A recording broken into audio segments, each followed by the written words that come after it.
Olá, seja muito bem-vindo a mais um Mentalidade Empreendedora Podcast, um podcast para quem quer mais margem, recorrência e escala em seu negócio. Aqui quem está falando é o Marcos Eduardo, eu tô com... Pedro Quintanilha, bora! É isso aí, e nesse episódio a gente vai estar falando sobre o erro mais comum que os empreendedores digitais cometem, né, quando iniciam e criam seus negócios, criam os seus produtos, tá? Tem que evitar esse erro aí. A gente vai estar falando sobre ele, como resolver e como, de fato, resolver esse erro para que as pessoas consigam gerar mais resultado. Vamos embora. É isso aí. E fica com a gente até o final, tá? Porque no final a gente vai estar liberando uma surpresa para você, tá? E você que também está aqui nos ouvindo, nos assistindo. Tem surpresa? Não sabia, claro, não. claro que tem surpresa. Vai ser surpresa até para mim agora. Duduzeira tem uma carta na manga. Claro. Né? E você que está aqui já iniciando esse podcast também não se esquece aí de compartilhar esse episódio, né? Deixar aí o seu joinha se você estiver assistindo pelo YouTube, se você estiver escutando aí pelos agregadores de podcast, também não esqueça aí de seguir para que você não perca nenhum dos próximos episódios. Excelente. É isso aí. Vamos lá, vamos falar desse erro mais comum, né? A gente vai estar falando um pouco desse problema que infelizmente acontece com muitas pessoas, né? Talvez eu não sei se eu vou fazer muito suspense em relação a esse erro, mas antes da gente estar falando especificamente sobre esse problema, né, tem uma frase, né, você fala muito, Pedro, sobre a perspectiva de nenhuma ideia resiste ao primeiro contato com o mercado, né? Eu queria que você falasse um pouco mais sobre isso. É algo que, de fato, a gente vê, né, as pessoas muito desejosas de poder criar, e aí é quando tem o primeiro contato com o mercado, vê que né, uma situação não é bem aquilo que foi desenhado e tal. Eu queria que você falasse um pouco mais sobre essa frase especificamente. Cara, essa frase eu acho válido todo mundo ter anotada, tá bom? Anota aí. Nenhuma ideia resiste ao primeiro contato com o mercado. Legal. Por quê? Né? Porque quando a gente... tudo que a gente idealiza, imagina, né, almeja, todo negócio ele nasce de uma visão. Né? Todo projeto ele nasce de uma visão, de uma imaginação, de algo que a gente idealiza. E normalmente quando a gente idealiza algo, que está aqui, né, no campo da mente, ele é diferente do que quando a gente pega aquilo ali, transforma em algo palpável e oferece para o mercado. Então, por que nenhuma ideia resiste ao primeiro contato com o mercado? Porque tudo aquilo que você imaginou na sua cabeça, tudo aquilo que você achou que era, tudo mais, na hora que você oferece para o seu cliente, né, e aí eu estou falando até de uma perspectiva positiva no sentido de você achou o cliente ideal, ofereceu o produto ou serviço. Quando você entregou ele, quando você colocou ele de frente para o seu cliente ideal, aquilo ali já se transformou. E à medida que você vai desenvolvendo, à medida que você vai entregando o produto, ouvindo feedback, tudo aquilo ali vai sendo modificado. Então, a frase que estabelece isso, né, nenhuma ideia resiste ao primeiro contato com o mercado, ela trata justamente desse ponto de que um negócio, um projeto, ele vai mudar de formato, muitas vezes, de direção, né? Mesmo que não mude de essência, né? Mas ele vai mudar muitas vezes de formato, de direção e tudo mais quando ele é colocado de frente com o mercado, sacou? Então, de forma prática, é isso. Legal, cara.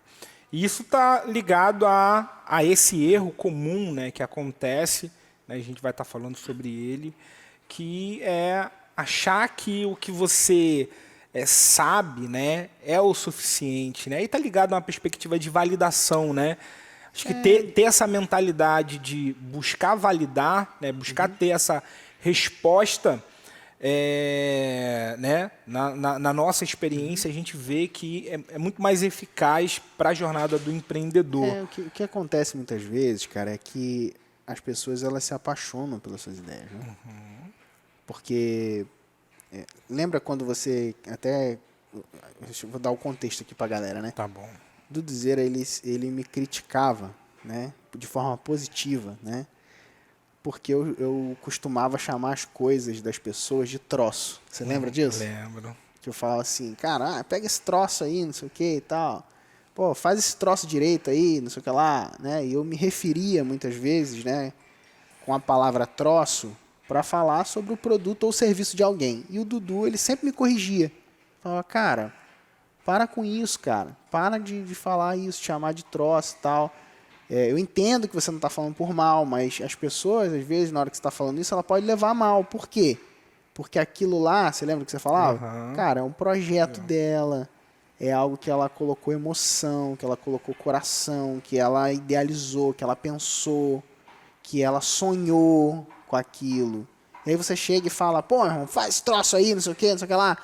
A pessoa que não te conhece, ela pode pegar isso e levar por mal, levar assim, poxa, tá chamando aquilo que é precioso para mim de troço, ou seja, de algo com pouca relevância, de algo que não tem valor, né? Porque o troço seria isso. Então, é exatamente esse ponto. Quando a gente cria um projeto, né? Por que eu usei esse exemplo do que você me corrigia? Porque esse erro, ele acontece nesse lugar. No lugar da paixão, no lugar da emoção, no lugar do coração.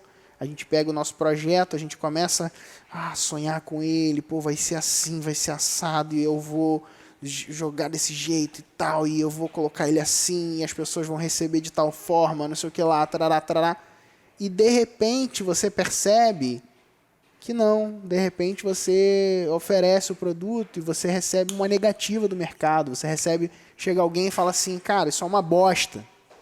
O cara não está nem chamando de troço, está falando, cara, isso é uma bosta, horroroso isso aqui, não quero, esse produto não é solução para mim. Aí o que acontece com a pessoa?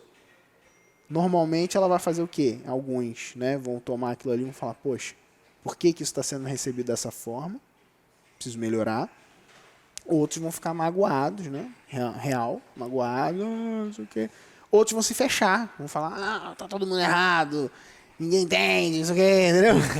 A minha ideia é tão genial que ninguém consegue me entender, sabe? Agora, e tem um que nem fala a ideia porque a ideia é bilionária, né? Não, eu não vou falar não, porque senão alguém pode copiar. Mas vai lá, continua aí. Eu não consegui. Pleno século XXI, né? Tem esses aí, cara. Mas enfim, né? O fato é que a gente vai ter essa perspectiva, né, da paixão e tudo mais, e essa paixão, esse coração, essa emoção, que é algo saudável em algum nível para o seu projeto, até porque ninguém vai querer construir um produto que não goste, né? Eu acho difícil alguém sustentar um produto no mercado que ela não tenha apreço, que ela não goste, que ela não tenha carinho, que ela não, né, não tenha o interesse que ele ajude as pessoas, né? É difícil isso acontecer, né? Ah, tem os picaretas, os pilantras e tal. Tem, cara, mas são minoria, entendeu? Sim. São minoria. Então, assim, agora, essa paixão, ela muitas vezes cega a pessoa. Isso é perigoso, entendeu? Esse é o ponto. Então, o ponto de um erro comum, né, é o quê? Porque às vezes a gente coloca tanto da nossa paixão, tanto do nosso apreço, né, tanto daquilo que você quer que funcione, né, porque ninguém entra num projeto para querer fracassar, obviamente, que isso às vezes acaba cegando a pessoa da realidade do mercado, entendeu? E aí isso é um problema. Isso aí se torna um problema grave, entendeu? Grave. E é muito comum a gente ver empreendedores, né, principalmente iniciantes, que são apaixonados pela sua ideia cegamente. Cegamente apaixonados por uma ideia, cheio de opiniões e crenças, né? Cara, um negócio que a gente quebra muito nas mentorias, por exemplo. Sim. Né? Tá fresco, porque ontem, em relação à gravação desse episódio, foi um dia de encontro, né, de mentoria. E é muito engraçado ver que, tanto nos grupos mais iniciantes quanto avançados, a gente tem trabalha esses dois níveis, né? Você vê como as pessoas recheiam os seus negócios com as suas crenças e limitam os seus negócios com as suas crenças, né? Que é tipo, o meu público não pode pagar isso ou aquilo, sabe? Vai impondo, né, limites, né? Ah, não, porque não sei o quê, porque com fulano é diferente, comigo não acontece assim ou assado. porque o meu produto ele é muito específico, então ele não vai conseguir atingir tarará, alguma coisa assim, entendeu? Então, assim, são várias questões que a gente vai colocando e a gente vai botando ali, opiniões, coisas não testadas, achismos mesmo, que não foram validados no mercado, e alguns a gente assume como o certo, sacou? Tipo, cara, isso aqui é certo de que vai dar bom ou certo de que vai dar errado, entendeu? E é muito curioso ver que mesmo empreendedores até em níveis mais intermediários, assim, infelizmente ainda acabam cometendo esses erros e caindo nessas armadilhas, sacou? Entendi. Uma coisa que você falou, né, sobre a pessoa que se apega àquilo e meio que não dá o braço a torcer, né? Infelizmente, a gente vê muita gente parando no meio do caminho porque ela tenta avançar, né, numa rua sem saída, né? Ou ela tenta continuar, sendo que tem uma parede na frente dela e as pessoas estão falando, olha, vira aqui para a direita que você tem uma continuidade, né? Eu queria que você falasse um pouco sobre isso, né? Talvez desse ou até exemplos de que você já viu de pessoas que continuaram insistindo em algo que o mercado mostrava para ela que aquilo não ia dar certo, né? Sim. E também exemplos de pessoas que, cara, viu que o mercado reagiu de uma forma e se adaptaram àquela realidade, fazendo com que o negócio continuasse crescendo. Tá. Cara, exemplos muito comuns, assim, de algumas pessoas que... Eu não vou citar nome, tá? Ok. Não vou citar nome para não expor e... Até porque, às vezes, a pessoa pode se sentir desconfortável de ter o nome dela exposto dentro de um projeto que falhou, sem eu ter pedido autorização antes, tá?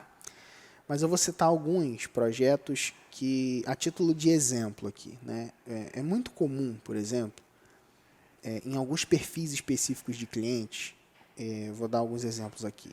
Terapeutas, são clientes bons, tá? Dentro do nosso negócio, né? Terapeutas, coach e consultores, tá? Existem esses três perfis que são profissionais do conhecimento. São profissionais que detêm um conhecimento específico e trabalham com esse conhecimento num negócio de alguém ou para ajudar a pessoa em alguma área específica, tá? Esses três perfis, o terapeuta, o coach e o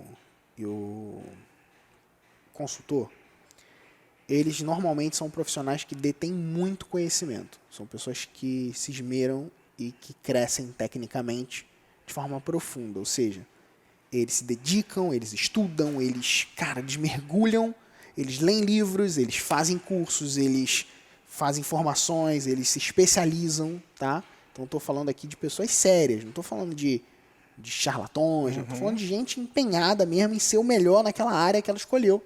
Ser um profissional que serve outras pessoas, outros negócios ou pessoas diretamente, mas que eles são pessoas que detêm muito conhecimento. O fato deles deterem muito conhecimento leva eles a um lugar, muitas vezes, de se tornarem genéricos nas suas comunicações. E isso, cara, é um grave problema. Sacou? Por quê? Porque, o que eu quero dizer com ser genérico na comunicação, né? Ser genérico na comunicação é o seguinte, imagina que alguém que estudou muito e fez muitas formações e se apegou bastante, né, no conhecimento, ele começa a saber falar de tudo. Então, vou dar um exemplo aqui. O cara, ele entende sobre relacionamento familiar, ele entende sobre produtividade, ele entende sobre gestão de tempo, tem relação com produtividade, beleza? Ele entende sobre gestão financeira, ele entende sobre negócios, ele entende sobre várias áreas. E o fato dele entender sobre várias áreas, saúde, sabe? Então, o fato dele entender sobre várias áreas coloca ele muitas vezes numa armadilha. Que é o quê? Cara, eu entendo de tudo, então eu vou ter que falar de tudo. E aí, o que aumenta ainda a dose da armadilha é que as referências dele são caras que falam sobre tudo. Sim. E tem resultado. Então, o que acontece com esse cara que está ali naquele estágio de desenvolvimento, de crescimento e tudo mais? Ele olha para a referência e fala, cara, minha referência fala sobre tudo. Eu aprendi e eu detenho esse conhecimento também. Logo, o que eu preciso fazer é falar sobre tudo também. E aí, cara, é onde um monte de gente se enrola. Um monte de gente fica perdido, fica parado, fica patinando, fica correndo sem sair do lugar, entendeu? Por quê? Entendi. Porque ele é grande demais para se botar dentro de um espaço específico, como ele se vê. Né? Ele se vê grande demais. Cara, eu sou grande demais para botar uma tag específica sobre a minha cabeça. A minha referência é alguém que detém Sim. vários assuntos e tem resultados com expressão falando de vários assuntos. Logo, eu tenho que fazer isso também. Sacou? E aí, quando ele parte na jornada de fazer isso, o que acontece? Se enrola. E aí, a promessa genérica empurra o preço dele para baixo, ele começa a ficar amassado, ele começa a não ter margem, ele começa a ter dificuldade de ter recorrência, ele não consegue ter escala, e aí ele começa a viver um ciclo que não é quebrado. Por quê? Porque ele está pautado em achismos, opiniões, falta de especificidade e olhando pessoas de referência dando certo, entendeu? Aí alguns vão para um lugar bem ruim, da amargura, da crítica, da inveja, sacou? Tipo, um lugar ruim. Outros vão para o lugar da passividade, que também é ruim. Então, tipo, cara, não tenho o que fazer, vou continuar aqui e vou seguir minha vida e tal. Alguns desistem, né? E outros escolhem ir para um lugar mais excelente, um lugar de ser mais específico, um lugar de encontrar ofertas não do que ele acha da cabeça dele, mas do que as pessoas estão falando, ouvindo o que as pessoas querem, ouvindo aquela fatia das pessoas que ele consegue alcançar para ter retorno daquelas pessoas e conseguir, a partir daquele lugar, construir uma oferta que seja interessante, que seja específica, que seja determinante para que ele possa avançar, evoluir e desenvolver. Sacou? Cara, muito bom. Acho que isso também não só se aplica a esses perfis, né, mas a qualquer outro profissional que se enquadre, talvez, dentro dessas características. Né? Eu citei esses três porque são os mais comuns. São os mais comuns que colocam esse conflito para fora, né, de uma forma mais evidente, sabe? São mais evidentes em colocar esses conflitos para fora. Mas, de fato, todo profissional, de um modo geral, né, que presta algum serviço, acaba passando um pouco por essa questão, entendeu? Entendi. Uma coisa que a gente vê, né, bastante, né, você trouxe esse ponto, né, sobre a pessoa, ela constrói aquela ideia, né, dentro da cabeça dela, ela se apaixona, ela desenha tudo aquilo, sem antes, né, ouvir de fato o mercado, e aí normalmente quando ela coloca aquilo no ar, quando ela coloca aquilo para jogo, né, normalmente não acontece o que ela gostaria que acontecesse, né, e aí, infelizmente ela acaba se frustrando, né, ela fica de certa forma muito desmotivada pelo que aconteceu. E eu queria saber um pouco sobre o que você pode falar para essa pessoa para que ela não chegue nesse estágio, né, de frustração pelo fato dela ter idealizado e aquilo não saiu como ela gostaria. Ou simplesmente uma pessoa que passou por isso e está desmotivado agora em querer continuar. Cara, a resposta certa vem do mercado, sabe? Não adianta você pode fazer as maiores conjecturas do mundo, vão ter ferramentas que vão facilitar, entendeu? Por exemplo, cara, o Canvas da recorrência, né, as ferramentas que a gente roda com a galera da mentoria, as ferramentas que a gente roda na RR, todas elas vão facilitar muito esse processo, né, no processo de planejamento, né? O mapa da empatia, né? O Canvas da proposta de valor, são ferramentas que vão ajudar e que vão, cara, facilitar essa ideação, né? Pegar essas coisas e colocar no papel e tal, e vão te ajudar a organizar as ideias, sabe? É muito legal. Agora, nenhuma ideia vai resistir ao primeiro contato com o mercado, cara. Tem que ir para o mercado e voltar. E você tem que estar aberto a saber que isso faz parte do jogo, entendeu? O colocar a sua oferta, sua proposta comercial de frente com pessoas reais faz parte do seu processo de aprendizagem. Legal. Eu acho que encaixar dentro desse lugar a gente consegue ser mais leve, entendeu? Porque o que acontece? Você já viu que a pessoa na faculdade, nas universidades, nas coisas assim, eles têm lá os grupos de foco, né? Tem aqueles negócios assim, tem um negócio muito legal em coisas laboratoriais, que você faz o teste em um espaço, em um ambiente controlado. Uhum. Isso aí é o mais legal. É o melhor exemplo, né? Então, cara, você faz um teste em um ambiente controlado, não é isso? Beleza. Quando alguém faz um teste no ambiente controlado, ela está falando o quê? Cara, tá tudo bem. Entendeu? Uhum. Fazer a sua oferta a primeira vez na prática, trata como um teste no ambiente controlado. Entendeu? Uhum. Você vai fazer a sua oferta para 10 pessoas, para 100 pessoas, trata como um teste no ambiente controlado. É ali, cara, é só ali. Ah, mas se der errado, não sei o quê. Cara, se der errado, tá tudo bem.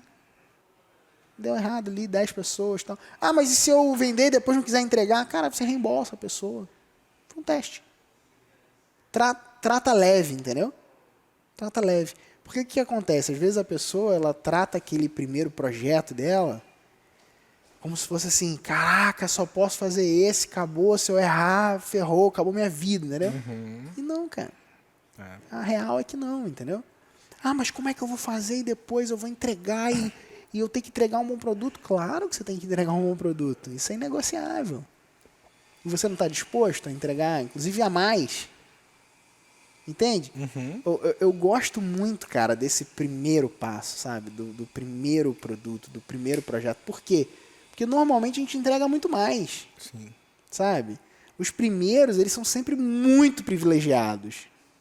Né? Toda vez que a gente está validando um projeto, os primeiros caras que aderem são os caras que vão ter maior conexão com a gente, são os caras que vão ter mais proximidade, entendeu?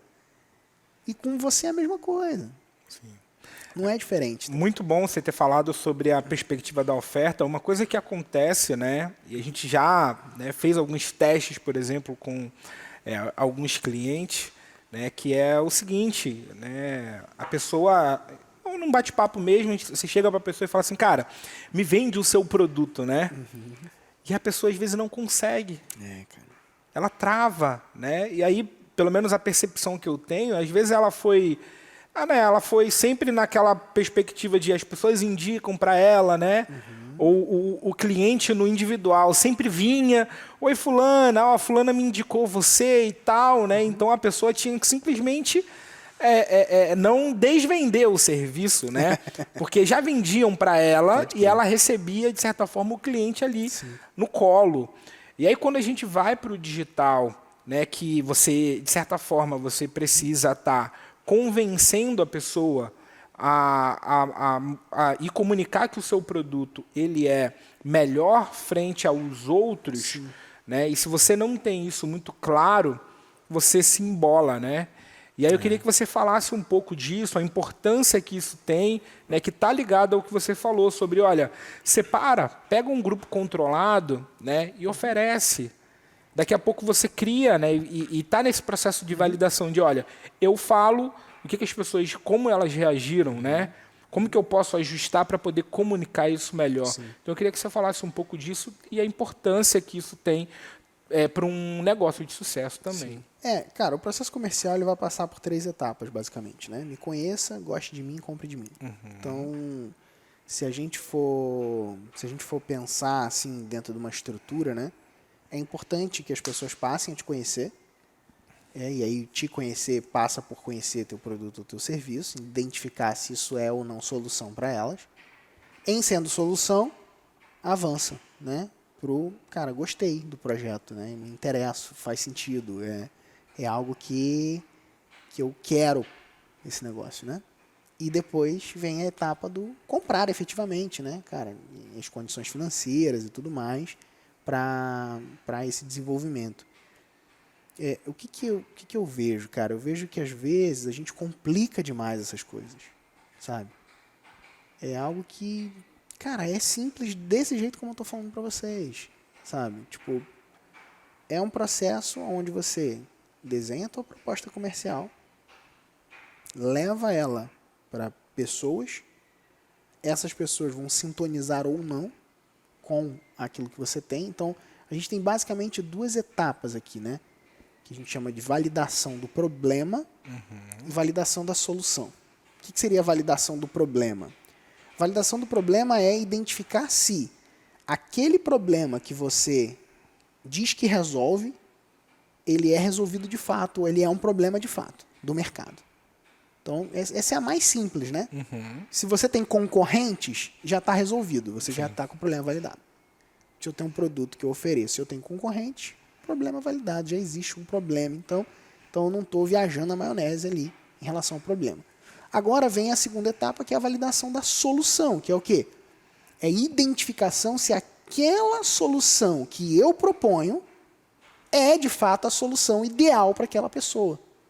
E aí é onde vem o pitch de vendas, né? Ou a proposta comercial, é onde vem os aspectos do seu produto, do teu serviço, para encaixar com a pessoa que você vai oferecer. Então, essa perspectiva ela é uma perspectiva importante da gente ter, né, na nossa cabeça, num processo de colocar um produto no mercado, entendeu? Legal, cara. E dando continuidade, né? Hoje, se você estivesse começando, né, do absoluto zero, cara, não tem empresa, né, mas tem o seu conhecimento, tem, né, o aprendizado ao longo desse período. O que você faria aí para poder estar, né, iniciando de uma forma correta, né, nesse sentido, trazendo aí esses ensinamentos para a nossa audiência? Legal. Eu iniciaria vendendo o meu conhecimento, entendeu? Se eu tenho o meu conhecimento. Sim, o conhecimento continua. Né?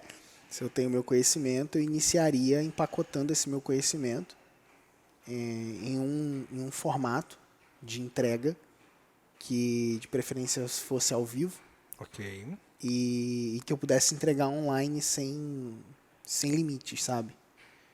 De forma prática, o que eu iniciaria fazendo era um grupo de mentoria. Legal.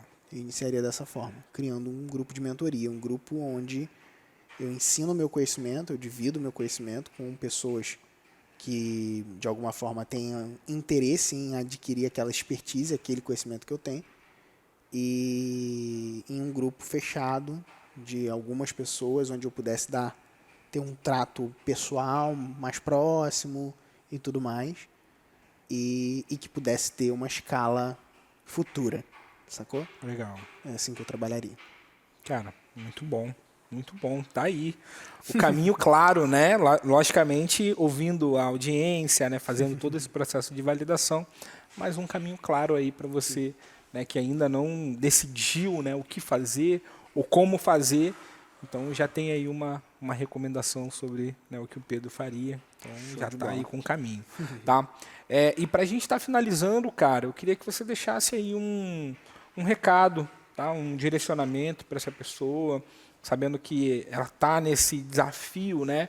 Então, algumas coisas deram certo, outras não deram. Ela está nessa rotina, nessa correria de entregar e dar conta do que ela já tem, porém ela vê o digital como uma oportunidade dela conseguir gerar mais resultado, né, e conseguir desfrutar ainda mais. E eu queria que você deixasse um direcionamento para essa pessoa. Eu vou em cima do nosso tópico da validação aqui, Ok. tá? Para você que está começando no mercado, o seguinte: pagaria não existe. Pagaria não existe, gostaria não existe, nada disso existe. O que existe? Já paguei ou pago para resolver esse determinado problema. As pessoas não fazem o que elas falam. Então, num processo de validação, o que vale? O que vale é o que a pessoa já fez no passado ou ela está fazendo no presente para resolver aquele problema que você se propõe a resolver, entendeu? Então, para a sua validação de solução ter validade, é importante você identificar isso. Identificar o que a pessoa já pagou ou paga para resolver aquele problema, obviamente de uma forma pior, porque a sua proposta é que a sua solução seja melhor. Entende? Então, essa é a perspectiva importante e interessante para que você consiga trazer um direcionamento claro aí e alinhado. Então, lembre-se, em validação, pagaria não existe. Tá. Só dando um contexto em relação a isso, né? Eu queria que você contasse o caso de uma vez a gente no evento, né? A pessoa falando que pagaria, né? Traz um pouco só para deixar a pessoa a gente fazer com que a pessoa de fato entenda que, olha, e aí pegando, né? Normalmente na validação a gente pergunta assim, olha, o quanto você pagaria por isso, né? Tem muita gente que faz um processo de validação. Lembra? Conta você dessa forma, né? O quanto você pagaria. Conta a história. E aí a pessoa fala um valor, né? E aí quando você chega e fala, então tá bom, né? Paga aqui agora. E aí a pessoa começa a dar desculpa. Então fica conectado a esse ponto de que pagaria não existe. Eu vou contar. E que as pessoas não fazem o que elas falam, né? A gente estava num evento, né? Um evento de empreendedorismo dentro de um processo de validação de uma ideia, né? Então se conecta exatamente com esse tópico aqui, né? E a gente lá, cara, pensamos numa ideia, né? E o processo de validação se dá o fato da pessoa comprar, né? Porque, validei, todo mundo gostou, né? Todo mundo gostou. Meus amigos todos gostaram. Validei minha ideia? Não validou. Se ninguém pagar, né, a sua ideia ainda não está validada. A gente entende que a validação se dá pelo fato da pessoa, né, tirar o cartão ali do bolso e fazer o pagamento, né? Então, e a gente estava nesse evento, né, nesse processo de validação, falando para as pessoas a nossa ideia, a nossa ideia é assim, assim, assado, pá. Aí teve um cara, ele falou, caraca, que incrível, você tem isso aí?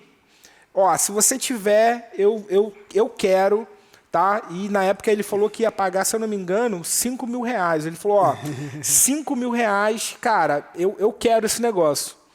E aí a gente falou, tá bom. Era um site. Era um site, né? Na época a ideia era um marketplace de vendas de produtos digitais, né? De projetos digitais.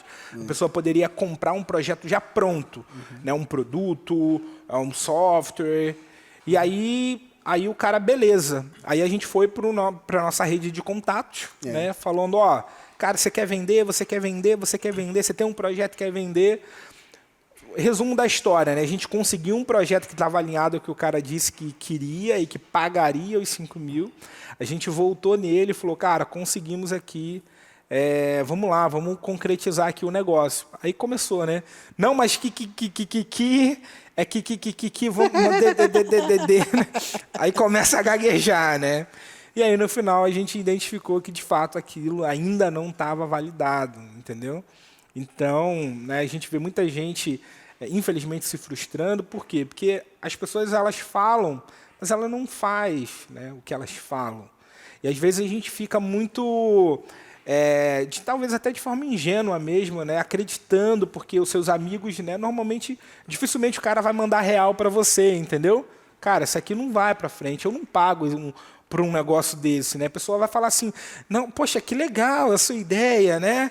Poxa, olha, eu acho que tem futuro, né? E aí você se alimenta de uma esperança, só que o mercado, cara, ele não perdoa, entendeu? Ele não, de certa forma, ele não está nem aí para você.